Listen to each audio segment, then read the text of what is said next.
Avec ces temps de pandémie, le métier dans le secteur de la santé est plus que jamais nécessaire. C'est donc le moment idéal pour consacrer une vidéo sur l'origine des infirmières, et plus précisément, une pionnière dans ce domaine.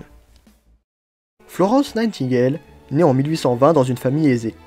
Elle reçoit une éducation soignée, comportant le latin, le grec, l'histoire, la philosophie, les langues vivantes et les mathématiques. En février 1837, elle dit avoir un appel de Dieu lui demandant de servir les autres. Dès son enfance, elle soigne ainsi les malades dans les villages locaux.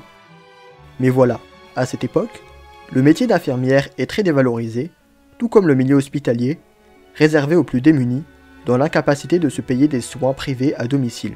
Les infirmières sont soit des sœurs, soit des femmes pauvres et sans instruction. Les hôpitaux sont des mouroirs insalubres et une dame n'y a pas sa place. Aussi, lorsqu'en 1845, Florence fait part à ses parents de son intention de devenir infirmière, ceux-ci, songeant par ailleurs à la marier, refusent systématiquement ses demandes. Jusqu'en 1852, elle profite de ses voyages pour visiter des hôpitaux et étudier leurs pratiques. À partir de 1853, avec l'accord de ses parents, elle commence ses stages dans le milieu hospitalier. Ses bonnes pratiques sont rapidement remarquées et sa réputation ne cesse de grandir. Mais c'est en 1854 que le véritable tournant dans sa vie a lieu lors de la guerre de Crimée. En mars, la Grande-Bretagne, la France et la Turquie déclarent la guerre à la Russie. Les Alliés remportent la bataille de l'Alma, mais le journal Le Times critique vivement les conditions d'hygiène des blessés, ce qui suscite un tollé. L'opinion publique prend conscience du retard médical d'un système qui n'avait pas changé depuis les guerres napoléoniennes 40 ans plus tôt. Florence Nightingale réussit à convaincre les autorités de partir et est nommée infirmière en chef d'un groupe de 38 qui part sur le front. Arrivée à l'hôpital militaire de Scutari, près de Constantinople, elle remarque vite que les soldats ne décèdent pas de leurs blessures, mais surtout des terribles conditions sanitaires.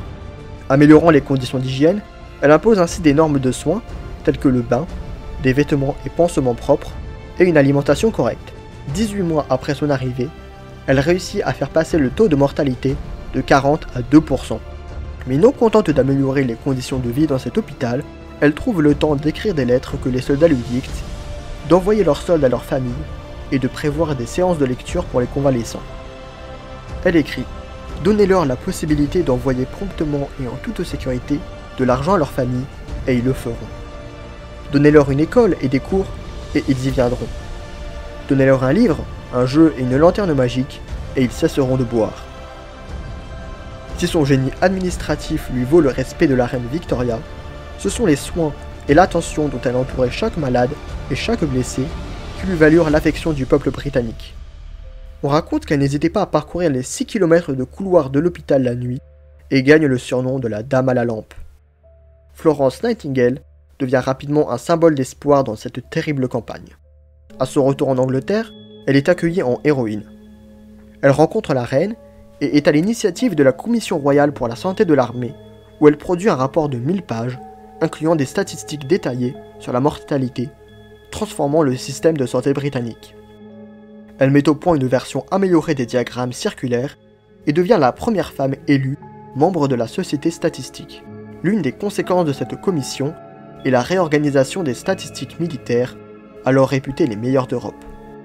En 1860, elle crée une école d'infirmières et publie la même année Notes on Nursing, un petit livre exposant son programme qui est toujours d'actualité aujourd'hui.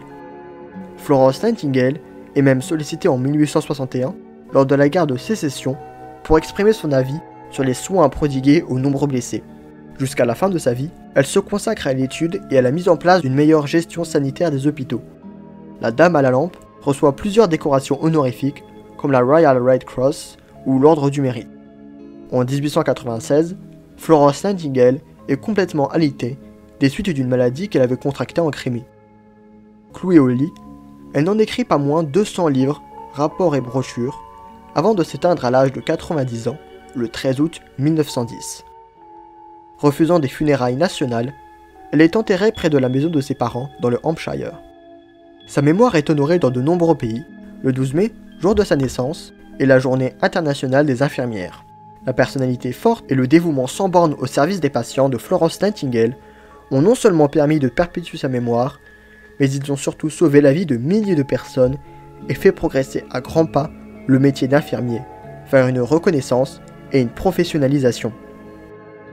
Enfin, comme dit Edward Cook dans sa biographie de Florence Nightingale, les pionniers d'une génération sont oubliés lorsque leur travail est passé dans la doctrine et la pratique acceptée d'une autre.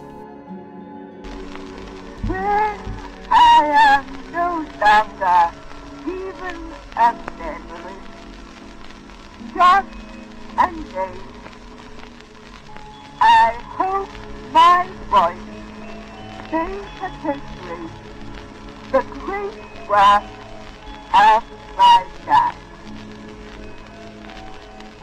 God bless my dear old comrades and bring them to shore. Lawrence Nightingale.